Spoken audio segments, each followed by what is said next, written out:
seems to have frozen, which is great timing. Does it completely frozen? Yeah, it's not completely frozen.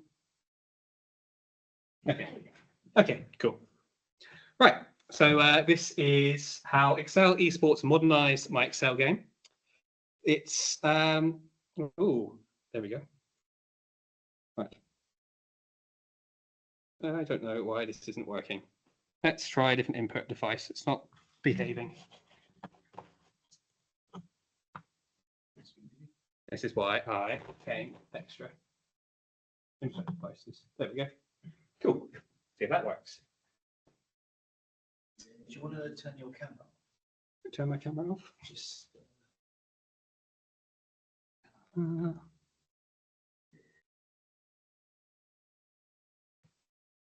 Cool.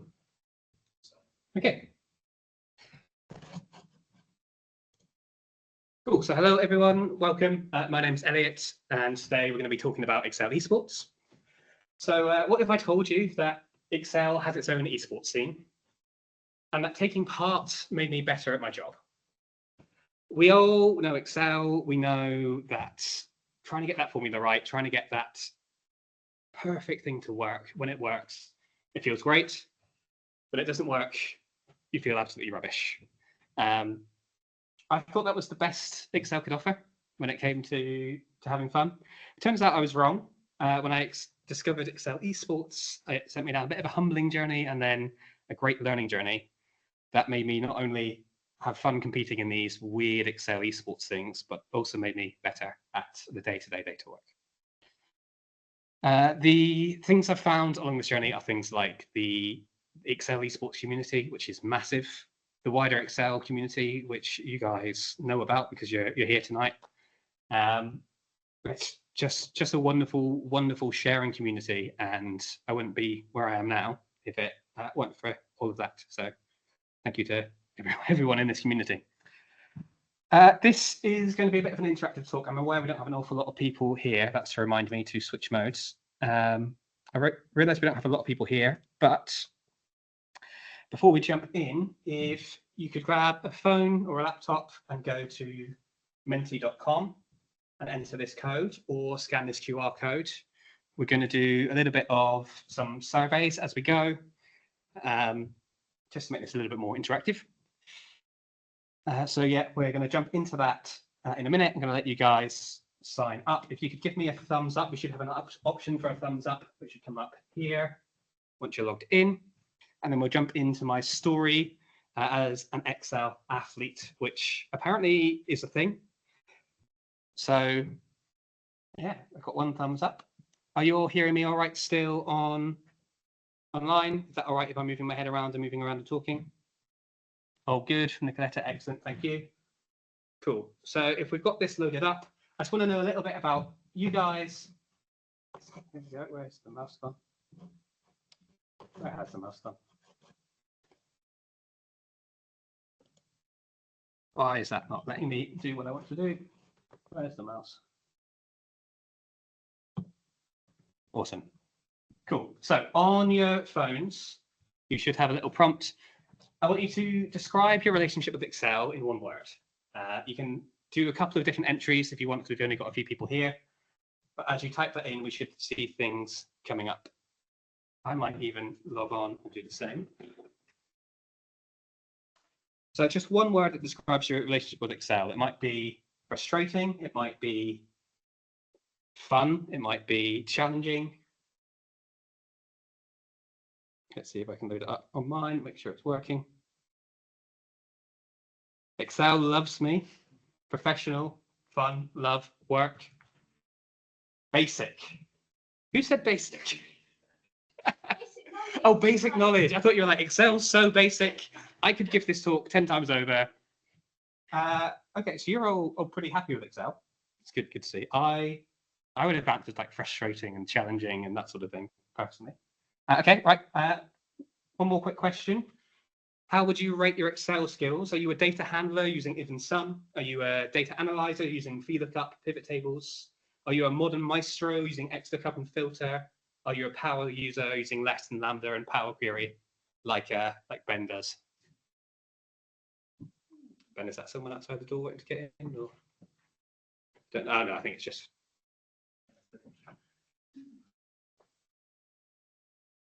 Okay, right. Okay, pretty confident group. Good to see. And one final question. When's the last time you learned something new in Excel? In the past month? In the past year? I'm assuming, as we've got some confidence here, that it's going to be mostly those first two groups.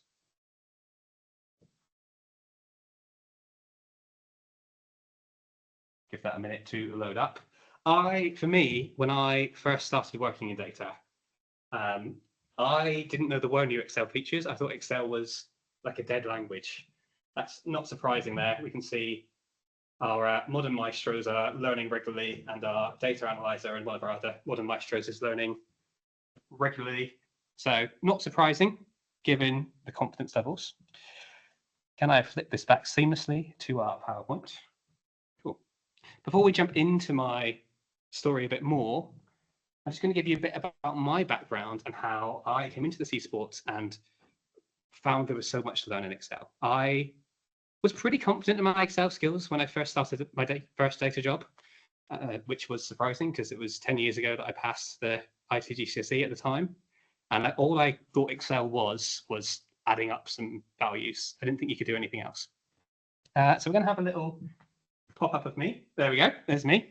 And I, just really quickly, my background is probably the same as many of you. I ran a choir. I was a maths teacher. I ran a pub. I fell on my face a few times. It is emotionally an excuse to use that photo. I broke my back, and that brought me into the world of data jobs, as there was no more care calling for me. I assume this is a similar story to all of you. It's how everyone gets into data. And now I make Excel YouTube videos on mostly XLOOKUP. Very apt that that's the one I've chosen there. Definitely need to work on my thumbnails. Not the best picture of me. So yeah, so a lot of my videos do seem to focus on XLOOKUP, but my first videos were about this Excel Esports thing, which we're going to dive into in a minute. But definitely XLOOKUP is my favorite thing. Does everyone know XLOOKUP? Give me a thumbs up online if you know XLOOKUP. In room, confident. There we go. We've got good use today. Definitely better than H&P lookup. I don't know about you though, when I was in my first data role, which was only 3 years ago that I started my first data role, I thought that I didn't know what H&P lookup were. I didn't have a clue. I saw them in worksheets. I was like, what on earth is this? And I found that with XLOOKUP, there's probably one or two other people in each business I work in that knows that route. So I don't know if that's the same for you guys, but it definitely seems to be cutting edge. Yeah, I think a lot of people consider VLOOKUP to be advanced, and they don't realise that it's been completely replaced by XLOOKUP. Like, can you guys online hear Ben when he's talking there? Is that out of interest? Yeah. Yes, excellent, cool. Yeah, no, it definitely seems to be people are stuck in the traditional ways. Exactly. Yeah. I completely agree with that from my experience, seeing CVs or just talking to people in offices and things like that. Yeah. So I really had no idea. The gear, no idea. But if we go back to this here, let's have a little think about before we jump into some modern Excel features and how to modernize your approach. What's your favorite function or feature of Excel, and what are you struggling most with? For me, when I first started 3 years ago, like I said, I had no idea what VLOOKUP is. I didn't know you could do anything else other than just add things up. I thought it was basically just a glorified sum total thing. Got into this job at Nationwide, and there were things like offsets and average ifs and all sorts of things that I'd never seen before. And I had no idea. So I jumped onto YouTube, searched for how to do things, and came across some fantastic people sharing things. Sort of Leila Gariane, John Akacampo, I cannot pronounce these names tonight. Alan Murray with Computer Gaga, who runs the London Excel meetup, which is where Ben and I first met. Let's see, we're getting some answers through. So favorite feature is Power Query. I can guess who that is. Ben is nodding along. Ben gave a fantastic talk at the London Excel meetup last month on Halloween, about Power Query. Lots of Power Query on there. Lots of love for that tonight. I had no idea that was a thing when I first started. For me, Excel was about, as I said, just adding things up. It wasn't very good at all. So how did I go from there to reaching the final 32 in the Excel World Championship? Might seem like a little bit of a stretch. Looks like we're not getting any other answers on there for now. Might come back to that one if people are answering it later on. Let's see if this is going to work. Cool. Yeah. So I had no idea about Power Query. Where I have worked, when I was working at Nationwide, my first data job, nobody knew about Power Query. Nobody knew about XLOOKUP. Nobody knew about filter or tables or any of these things. As I said, I took to YouTube, and I think I was quite lucky because I only started Excel 3 years ago. I had this vast wealth of knowledge on YouTube, but also all those brand new functions like XLOOKUP, like filter, like table references, which only came about 5-6 years ago when dynamic arrays first came on the scene. So I was lucky that that was the start of my journey, because there was this new way starting to be documented with these more powerful, simpler to use functions. When I was researching it, I came across Excel Esports. I think it was a Jan Early video where he was competing in one of these weird cases set up with Excel. And I thought that looks really fun. I'm going to give that a go.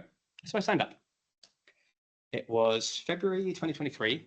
I was feeling pretty confident about my Excel powers. Out of 1,250 points, I scored 50 points.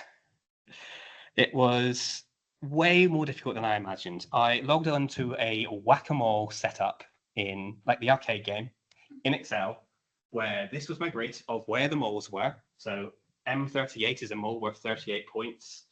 There are multipliers, there's things which move the board around. It was all very confusing. And then we had a list of places that were being hit. I did not know what I was looking at, did not know how to process it. I absolutely bottled it, absolutely failed. Not one to shy away from a challenge, that lit a fire under me. I doubled down. I watched Jared's videos. I watched Excel Wizard on YouTube. Anyone that had a way to solve this online, I dissected it and I put it into practice. Started learning about things like XLOOKUP, text split, all the new features of Excel, which were news to the people I worked with. They'd never seen it before. Absolutely fantastic learning experience. As I dove deeper into this, I started to find the Excel communities like this one, like the online communities, and started to get all right at this Excel Esports stuff.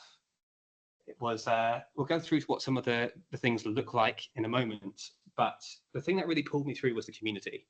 Really early on, they, whatever reason, drew my name out of a hat and asked me if I'd like to compete live on a live stream. I shockingly said yes. Spent most of the live stream watching my score get beat by other people. But I had so much fun. And because of that, people saw me, started reaching out on LinkedIn, through email. And I built up friends. I built up little group chats where everyone was talking about these great features that I just didn't know existed. And really, for me, that's the biggest thing of this. It's the Excel community, excelling together, as I keep saying on my YouTube videos. And there's all sorts of things. And if you are engaging with some of these, great. But I really do recommend engaging with all of them. We're going to look at some of the Excel Esports stuff in a moment. But if you ever want to get involved with that, it's fmworldcup.com. It is paid, but you can pay to download some of the cases. I think they actually have a Black Friday sale on at the minute, so it's a great time to go pick up some cases and have a go. One of the great things about these competitions is that there's a right answer. The data will get you the right answer, which is rarely the case in the job. And you're going to have the answers in front of you. So if you want to check if you got it right, you've got that immediate feedback, which is a great learning environment. Some of the other great resources include YouTube, people like Jared Early, Excel Wizard, Lorenzo, Layla, Excel Campus, hundreds more, as you will all know. There's also a set of the old model of cases. Model of was what came before the Excel World Championship. And Darren Early has made all those available for free. So if you check out his YouTube channel, you'll be able to find those. LinkedIn, if you've not seen it already, there's daily challenges on LinkedIn. Excel BI is a particular profile that shows all sorts of stuff. I'll freeze so that you take a picture in a minute if you're stressing about it. I'll write it down. And one of the great things about that Excel BI profile is people to put their solutions live underneath the questions, so you can see how other people have approached it and you can try and unpick that yourself. Has anyone tried one of these Excel BI profile challenges, or in fact any of these challenges in any other form? No, I've watched some of the YouTube channels, but if I'm honest, I've never, and I see on LinkedIn that people post about Excel BI. Yeah. I've never actually done them myself, if I'm honest, Yeah. but I'm aware of some of these.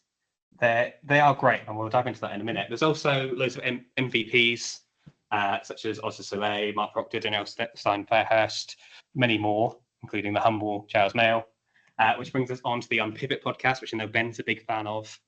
They actually just yesterday released a session on Excel Esports, but they had Jamed early on it. Worth a listen to. And finally, events like this and the London Excel Meetup. It's such a fast Excel community. You guys are already engaging, which is great, but dig into all of these things and it really will help you learn the new parts of Excel.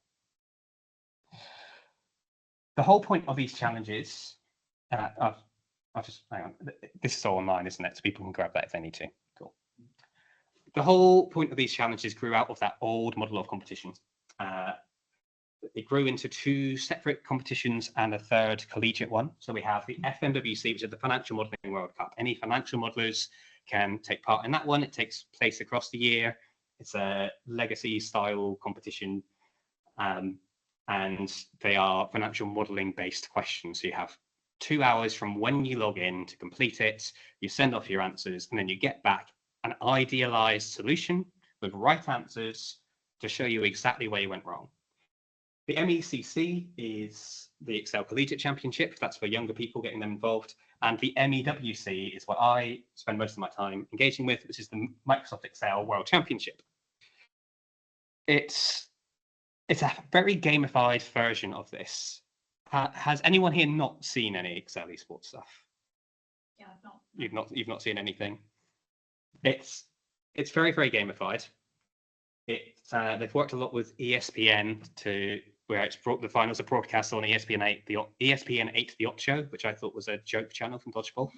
But they've really tried to gamify it. So it's short 30-minute cases, people doing it head to head, trying to get the best score. The live finals are in the Excel Esports suites at the Luxor in Las Vegas, actually heading off there tomorrow morning to get to the competition. It's very silly. It knows it's very silly, but there's cash prizes, great people, good fun, and you get to do things like solve a map in Excel. As I said before, one of the main things about this is the fact that there is a right answer. You've got that quick learning cycle. You've got nicely structured data that you can do it. But the data in the Excel World Championship is not always data you'd have in work. Some of the questions are table-based. Some of them are a little bit more what you might get out of some sort of data from somebody where you have to split it out a little bit. And some of them are trying to unpick maps. So this is from a case where you were given a location on the island and you had to find your way off the island without coming into the range of the bears. There's also, as I said, the Excel BI stuff online, which can look like this. These are free resources, as I said. This one where you're trying to sort out some capitalization with some weird rules, or this one where you've got some data which might look a bit more familiar to the sort of data you're dealing with in work and trying to come up with a solution. A lot of people look at these and they go, well, I'm not going to bother doing that. It doesn't affect what I'm doing in work. I don't see the point of it. Why do I need to see if a number is prime? But the tools you're using to build this up, those modern features of Excel, it's those small little micro automations, as Eric Ohm says, those micro automations that help you build up something big and help you get faster in the day-to-day. You can see examples of some very complicated one-cell solutions to these, but people do also share online more normal solutions if you're looking at this as I do and go, what on earth is that? Bo, in particular, likes to write them as shortly as possible, which definitely puts people off, but you can go in and unpick it and do it line by line and work out what's happening, or just build your own version with multiple steps. Definitely worth doing to think through those steps. I'm going to throw up a couple of different Excel features. I'm going to pop back to Mentimeter and move that to the next one. So I've got here XLOOKUP. So this is using XLOOKUP as a lookup, which I think you're all familiar with, but also using it for assigning groups, which might not be something, seeing a puzzled face, might not be something that you've used before. Some modern text functions, some dynamic array basics, unique sorts and sort by row, scan, and map, and let and lambda. If you just use Mentimeter and really quickly give me a rating for how you feel of each of these, from never heard of it to very confident, and then we'll pick a couple out of this to do some quick demonstrations on before we finish. These are all things that I use all the time at work now, and I never would have even heard of them if it wasn't for the Excel Online competitions. Things like using XLOOKUP to assign groups. It's a really powerful way of making sure that your data isn't going to change. You've not got lots of nested if statements. The modern text functions are really useful for splitting things out. I can see people less confident on by row, scan, and map. More confident in let and lambda overall, which is surprising because I would definitely put let and lambda on the more complicated end. So, okay, the people online, the two in the room don't know about using XLOOKUP for assigning groups, which I think is really powerful. Quick check-in online, is that something you're used to, or is that new to you guys? I mean, but I think where you'd normally have like a nested if statement, like if score is less than 20, C, if score is less than 60, B. New to me, because at least 3 out of 4. So let's have a little look at that really quickly. Do a quick little review of let and lambda, and then have a look at by row, scan, and map. Not all 3 of them, but they're very similar to each other. So we'll choose one of them. Okay, I'm going to switch to sitting down, so bear with me. Ooh. Right, as I've moved to sitting down, can you still hear me online?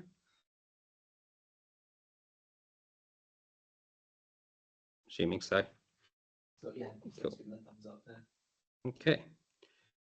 How am I going to do this? Because I need to see it sometime. It's going to be fun. I'm just going to really quickly change this to be duplicate. Let me know if that messes with what you can see online. Can you still see? I think online it looks all, yeah, it still looks fine online. We can just see a spreadsheet there. Cool. So Ben, can you keep an eye on the chat? But are people here used to? Just your background. Oh, it's changed.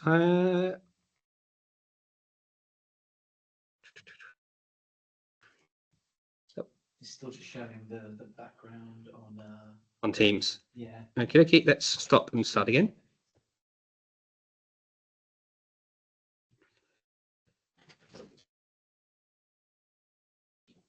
Okay. Cool. Hopefully that's working online. So I'm assuming, given the sort of competence levels, that people are used to tables. So I'm going to really quickly turn these into tables with Control and T first.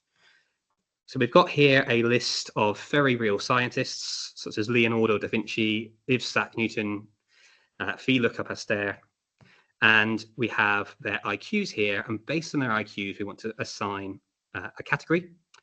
Normally, if you're doing this, you probably do something like if IQ is less than or equal to 155, then Einstein, I can't spell, but never mind.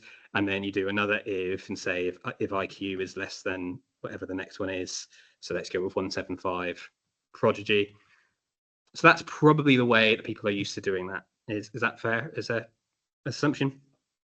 So what we're going to do instead is we're going to use the fact that XLOOKUP doesn't just do lookups, but it has those match modes as well. So normally, if you're doing an XLOOKUP, you would select a lookup value, in our case IQ, a lookup array, in our case the IQ column from this table, and a category, a return array, in which case it would be this. But this is obviously going to give us NA errors for most of these because they're not exactly on one of these boundaries. That's where the match mode comes in. You might already know the first optional argument, not found, which if we, just to show what that is, we can say not found as this thing, and instead of NA, it will give us not found. We're not going to use that one for this one. We're going to use the second optional argument. So we do 2 commas to leave that not found blank, and then we change our match mode. So match mode will prompt you. It's going to be very small on your screens, but hopefully you can see. 0 is the default, the exact match that we know and love. And then you've got 1 and -1 for the exact match on next smaller, or exact match and next larger. And then you've got wildcards, and I'm on the beta, so I've got the regex match as well, which I think has just come into public version of Excel today. So if we set this to 1, which one is it? What we want? If we set this to -1, it's going to look for the next lowest value if it doesn't find a match. So for example, our 186 is going to look here, see it doesn't have it, so it's going to look for the first thing that's smaller than it, in which case it's 185, and it assigns us our category there. It's a great way of getting out of that nested ifs scenario. It's easier to read. Once you know what's going on, it's easier to read because you don't have 3, 4, 5 different nested ifs in there. And nice and easily, we can set this to be 190 and put a new row in here of 195 and call this Ben Weiner. And we can see that it's picking up the new additions because of using the tables. So it's a really nice, clean way of doing that. I'm going to throw back to, you're going to now see yourselves in the chat, just checking no one is asking any questions. Okay. So hopefully that makes sense. What it's doing is it's looking for that IQ in that IQ column, and if it's not finding a match, we're telling it to look for the next smallest thing. In our case for who was this? Isaac Newton. 186 wasn't in it, so the next smallest is 185, so it's Megamind. 166 for Charles Dectibin. So 166 is going to give us 165 for Mastermind. Okay. So we're going to do a really quick overview of LAMBDA, just to refresh people's minds and so people know what I'm on about. And then I'll show you how that works with map, and then we'll finish up. But is someone waiting for you at the door? Hello. 1 minute to Sorry, guys. Yeah, so I'm going to do a really quick overview of LAMBDA.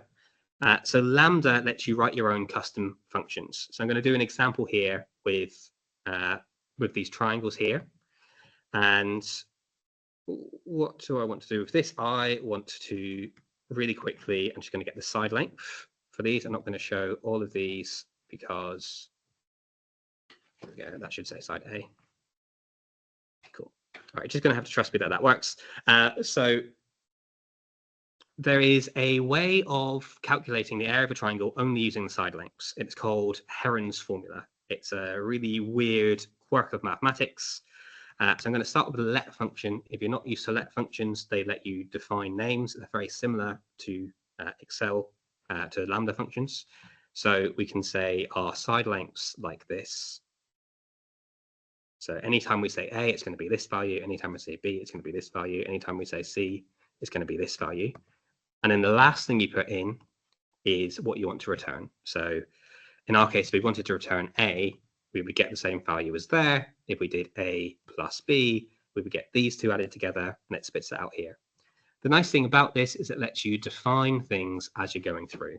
So I'm going to define something which is known as the semi-perimeter. Feels a little bit mathsy, I'm sure, a little bit out of people's comfort zones with all this maths, but let's not worry about that. So we'll call that semi-perimeter. And this is a value which is A plus B plus C divided by 2. We could then choose to return that, and we'll now then get it prompted in the IntelliSense, in the suggested things, and that would give us this semi-perimeter. And the way that you use this is to find the area of a triangle is you take the square root of the semi-perimeter times the semi-perimeter minus A times the semi-perimeter minus B times the semi-perimeter minus C. And that will give us an answer for the area. And Let's not worry about the maths right now. The maths is mathsing. That is giving us the correct area. Obviously, that's the correct area. We can all absolutely automatically see that from those numbers. The way that a lambda works is we can turn these A, B, and C into parameters that we are feeding through. So rather than having to tell it this is where they are, we can turn this into a function we can call in the cells. So I'm going to take out this A, B, and C here. And I'm not going to tell it what A, B, and C are because we're not going to use this function yet. But I'm going to pop that in there. Our final argument in the lambda function, you can have as many parameters as you want, up to, I think it's like 253, not quite a power of 2. Just like the last argument in let is the value you're returning, the last value in the lambda, in this case, this let statement, is the value you want to return. And this is going to give us an error because we've not told it what A, B, and C are. In fact, it's going to tell us there's a problem somewhere else in it. Where anybody points if anyone can see what it thinks the problem is. That's this, and then we're returning this. That should be working. Can you not call it C for some reason? Maybe that's what's going on. Let's try calling it D. No. Okay. I think you still got a C at the far right. Sometimes C is protected in things, yeah. C is protected because it refers to columns. So if this were a function, a named function, we wouldn't see any of this. And we would just say, for example, if we were doing sum, we would just say sum open brackets and call things in. So in this case, we're going to call in our first argument, which is A, our second argument, which is B, and our third argument, which is C, or in our case, D. And it's going to give me an error. This is not the way that I wanted this to go. Why is it giving me an error? I cannot see.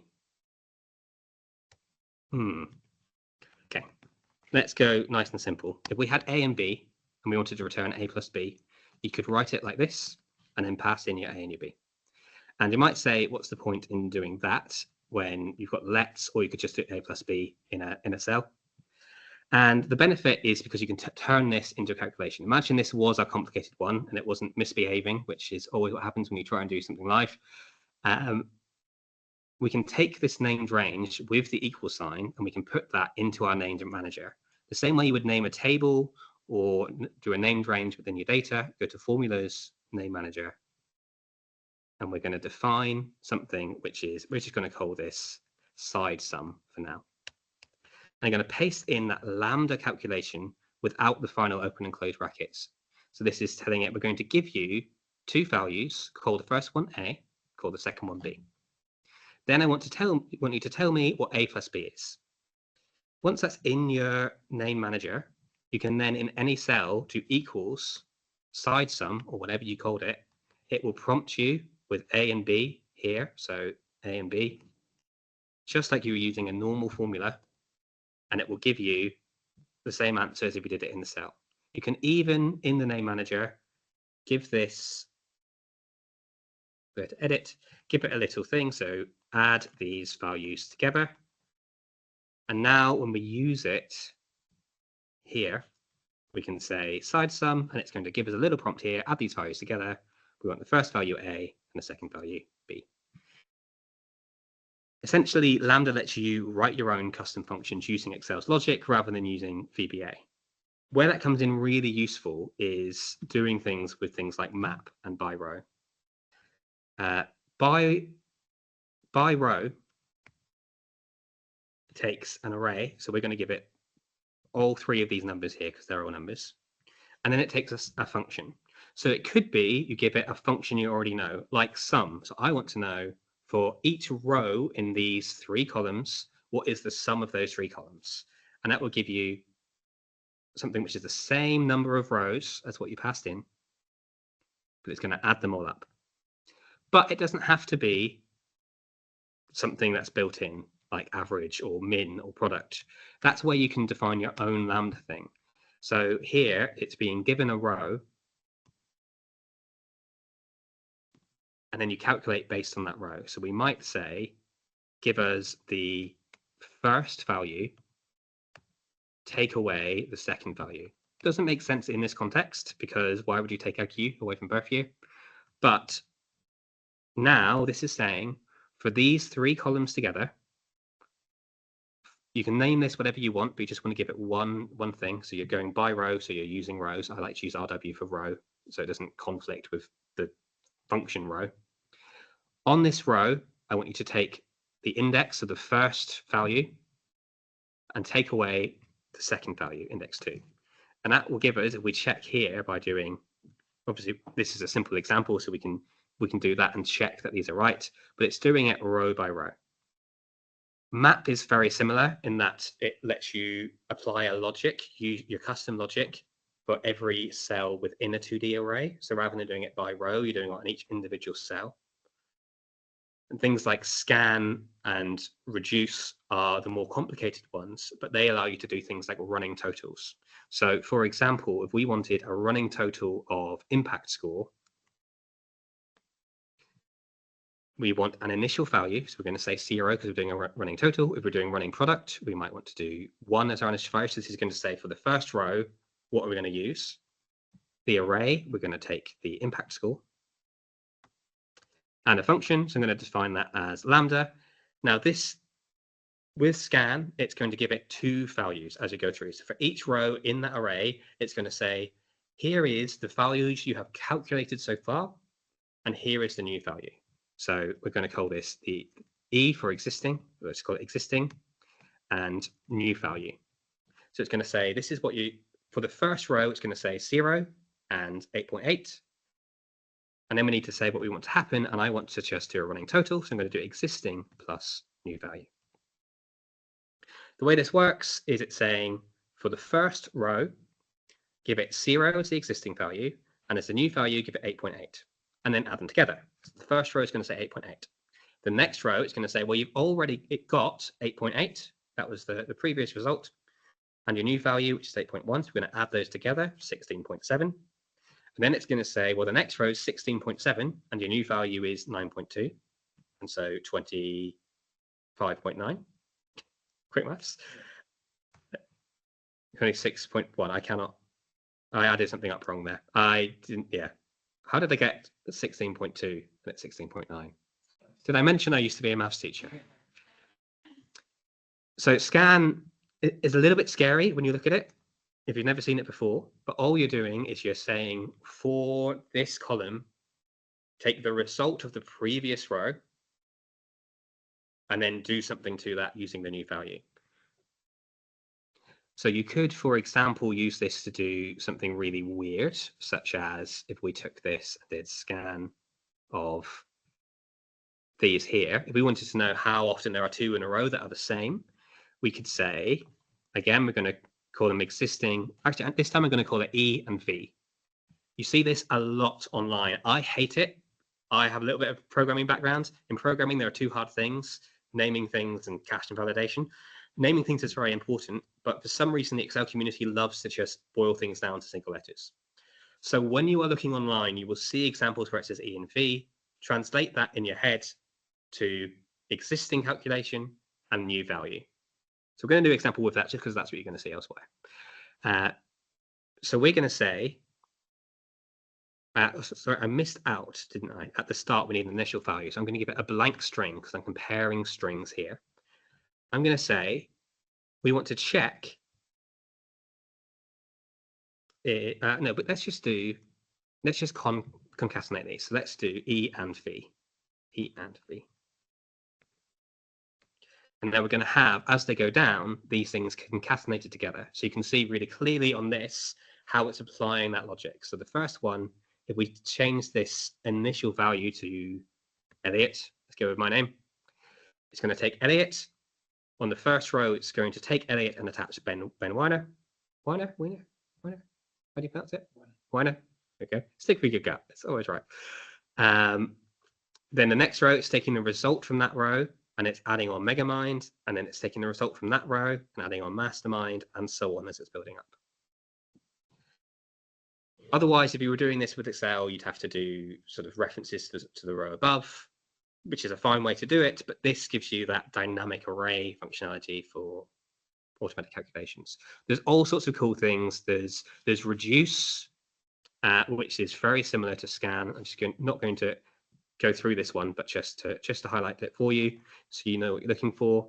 If you're looking online, you can look for reduce. Reduce is the exact same as, if I can spell it, the exact same as scan. It takes initial value, an array, and what to do, and it goes through row by row, following the logic you've given it. But what it does is it returns only that final thing. So for this one, it's only going to give us 90.6, which is that final calculation. Anyway, so scan, like the running total, reduce is just the final. Exactly. Yeah, so scan is one of those ones that I've heard of and I've seen, and I know it exists, and that's about the extent of my knowledge of it. I mean, and you can do odd things in this. That you can do some logic tests, like if existing is greater than new value, then existing, otherwise new value. And this is basically giving you the max. For each row, you're saying is the new value, is the existing value bigger than the new value? If it is, you keep the existing value, otherwise you take the new value. So that's going to give us our running maxes.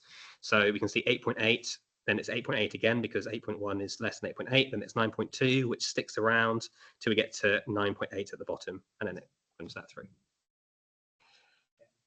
It's still LAMBDAs is something I still need to get my head around. I get the output, but I would never have been able to come up with that. I think scan and reduce. I'm just going to check on here if there's any questions. Is there anything I can't see? Nicholas is saying, when would you use scan versus sum A2 to A3? When would you use scan versus sum A2 to A3? I wouldn't use it for sum, is the answer. I was Nicholas saying for a running total. For a running total. For a running total. So running total is a really good example of, so I think there's two answers to this. I think very often I wouldn't, would be the answer, because obviously that's much simpler way of doing it. The one time I would use it is if I've got some sort of dynamic report, which is based off of some filters based on the table or whatever else, where someone might be toggling on a dashboard some value, and that's giving us that's changing the data that we're putting through. So you don't know for sure how many rows you're going to have. Now you could do the whole thing with having equals blank if it's blank and all that sort of thing. I always worry about what happens if someone gets hold of this and uses it for 30 years, who uses it for 2 years, and all of a sudden they've got 300 rows and you only ever thought they'd have 100, and they're getting the wrong results, but they don't realize, which does happen. The other time where I would use this is if I was doing something more complicated. So if you had some complex logic that was, this is where the Excel competitions are a great way for practicing these things, or the Excel challenges are a great place for practicing these things. You can go out and say, oh, I think this challenge I can solve by using scan, and no one's going to shout at you because you got it wrong, because it doesn't matter for your work. You've not hurt the company's bottom line because you've got a wrong result, but you got to try it, compare it against the right answer and see what was wrong, and then share it with the community to get tips on where you went wrong. You can do some really complicated logic for these. I know for some of those BI challenges, it's very often, scan and reduce are very often used if they have to do like a transpose thing in one cell. Why in real life you'd have to do it in one cell, I don't know, but it does mean you've got that nice dynamic result. And if you're building up a dynamic result, it gives you that automatic expanding and contracting. So does that work kind of like a dynamic array? So like you said, that example of if in 2 years it goes to 300, but you only put it to like 100 or something. Absolutely. It's a problem, but with a dynamic array, obviously it just goes as far as you put the data in or the range that you set. So it looks like this has that similar impact, so that if someone in 2 years it's 300 and in 3 years it's 400, it will just continuously extend to the last point or the... Absolutely. If we add in these new scientists to here, the table's going to pick them up, and so will, because it's referencing our table, so will this scan, so will this was our running total, Yeah. this logic's now been changed. So will the reduce, they're picking up those new rows. And if you had an interim step, which was using a filter function to get a subset, so let's say something silly like let's filter, let's do it on the one we can see on the scan. If instead of the table we were taking in a filtered version of the table, say the first letter of the name was less than M, is that going to, a lot of them are, Less than, can you do less than a letter? I don't know. I suppose you potentially could with the alphabet, saying it's like behind it in the alphabet. Yeah, there we go. So if we pull that out, we'll see which names it's grabbing. And to change this to be name.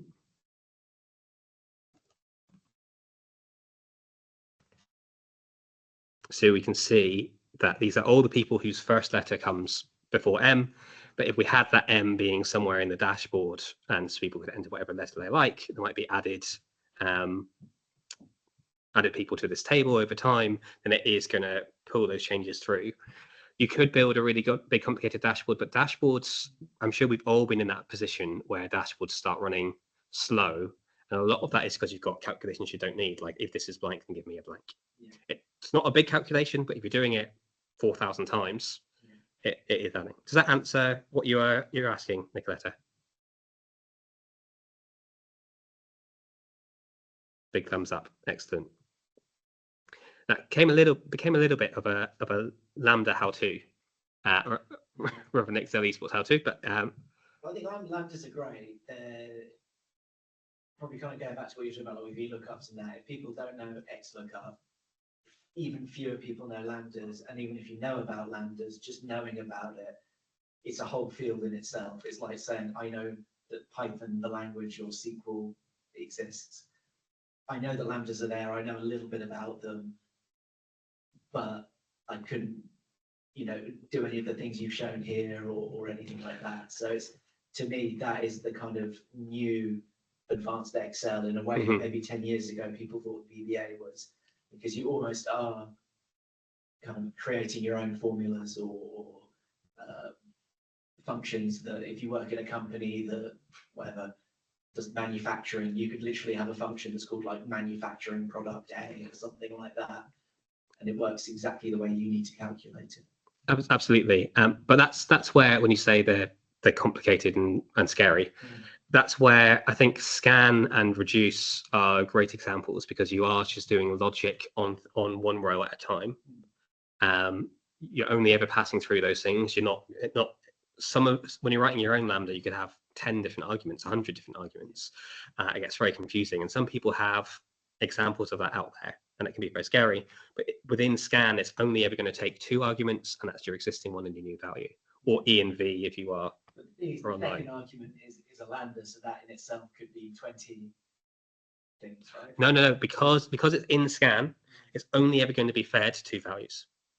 Okay, fair enough. Yeah. It's only ever going to be fed existing and new value. I see what you mean, yeah, okay. And you're doing the logic based on that. So it's a great place to practice using them, getting confident with them, particularly if you're doing an Excel BI challenge or model off any of these competitions, or doing anything like that, where you've got that perfect data, you know what the end result's meant to look like, you know if you've got it wrong, you know you've done something wrong. It's a great place for playing out with these things, playing around with these things. I think there's a lot to be said for knowing it's going to work ahead of time if you get it right. Yeah, I can see why you're saying though that the challenges in esports and things is that safe place, because like you say, if your manager says I need this report by lunchtime and you spend ages faffing around with LAMBDAs, you're just going to go for some solid answer. I'll just use a sum if for an XLOOKUP. Whereas if you've got an esport, you've got that freedom to actually think, how can I be creative in my solution, knowing that you've got a bit of that safety that if you get it wrong, like you say, is your manager's not going to say, why haven't you done it yet, or why have you done it wrong? Absolutely. It gives you that safe space, and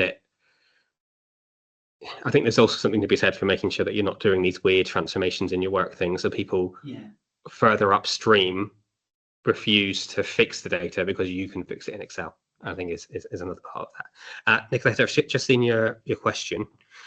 So let me build you a quick example. So let's have this cell be our letter, and let's make it M as we had a second ago, and let's take a filtered version of, let's take this whole table. Now, bear with me, there's going to be a little bit of combination of things. I did not mean for that to go that far. There we go. Let's try that manually. Table 1, name, less than or equal, less than, there. Okay, so this will give us a filtered version of that table, which you might be displaying somewhere on a page or for whatever other reason. You might then have extra filters working on them to get a version of this. You could then, in this one, if you wanted this this running max value, or whatever we defined as, the thing you need for that is obviously this column here. So we're going to use choose calls and use the hashtag symbol here to tell it I want the whole dynamic array. So without it, it's just going to be that A24, but with it, we're going to get that whole array. And I need to tell it which one I want. And I'm actually just going to use xmatch on, what did I say, impact in the headers. And the reason I'm doing this is so that I don't have a number that's hard coded in there. You could just count the number of columns if the data's not going to change.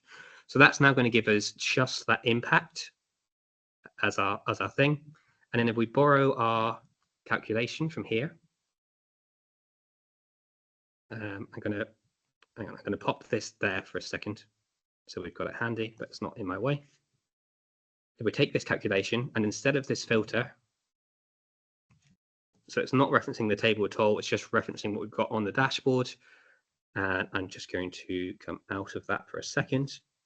Where we have that filter, we can put this choose calls, which comes from that scan. So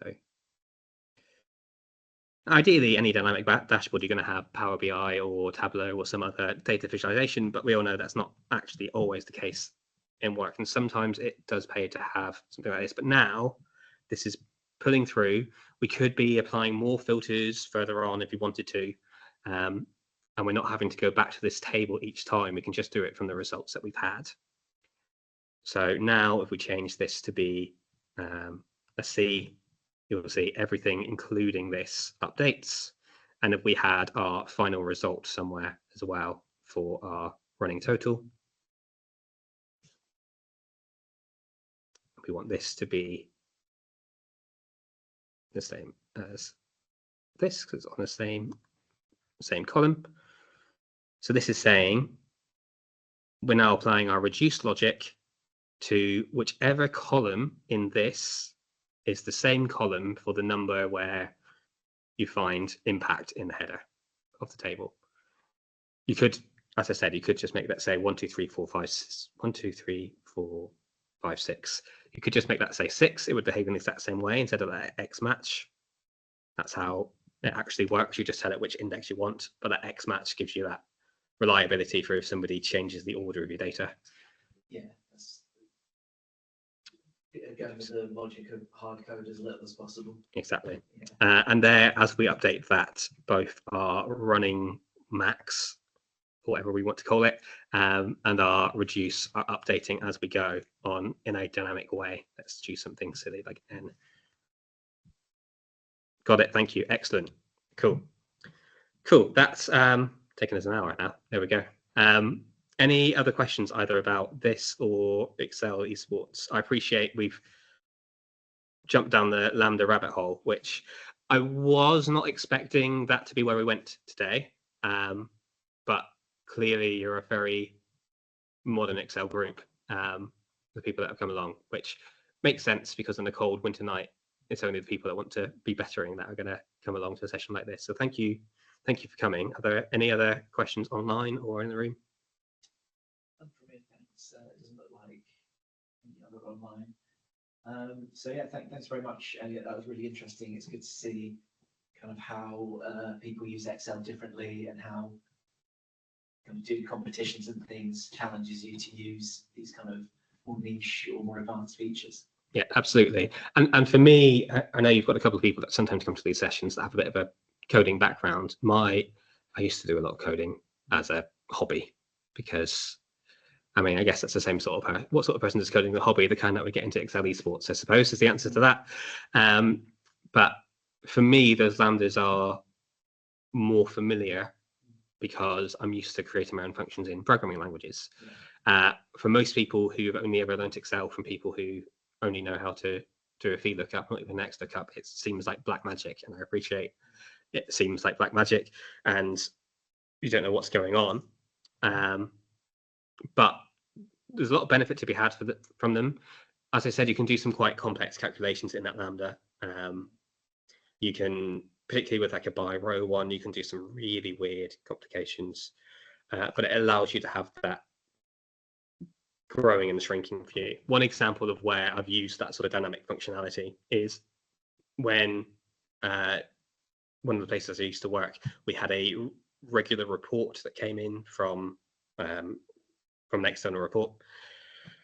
And I loaded that data. It used to be copy and pasting everything in and finding the things you want manually. Change that into, first of all, Power Query to pull that in one step because it was multiple different files, collapse that into one table within the data, and then typing up which headers you want, and it pulled that through. But then we needed to assign a RAG status to each of those values. And that's where you needed something dynamic that was going to respond to how many competitors you were looking at and how many fields you were looking at, and it would grow as needed. And that's where something like map, which is map is for this 2D array. So imagine we had the numbers 1 to 100 as a 10 by 10 array. You could say equals map and feed that whole array in. And then your lambda is a lambda with one parameter. So it's just the value in that one cell. And you could say something like, is it even? So mod value 2 equals 0, or is the first digit 1, or something like that. And then it would return your trues and falses in the same layout as that array. So for the RAG status, it was really great because it meant that our lambda could look at that one value, look at the RAG status table for finding out how to RAG that particular value, and it would give us red, amber, green, green, red, amber, green, green on a whole 2D array, which you could then use to color code, rather than having a whole bunch of empty blanks. And if someone then adds 10 competitors, it breaks because you weren't expecting anyone to ever get more than 6 competitors in their list. So that's where it comes in useful. As I said, the reality is you probably want something that people are less likely to break, like Tableau or Power BI, to be building those kinds of dashboards, those kinds of reports. But we all know that in the real world, you don't always get to do the ideal solution. Yeah, very much so. Cool.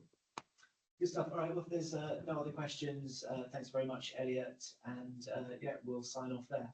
Awesome. Have a good night.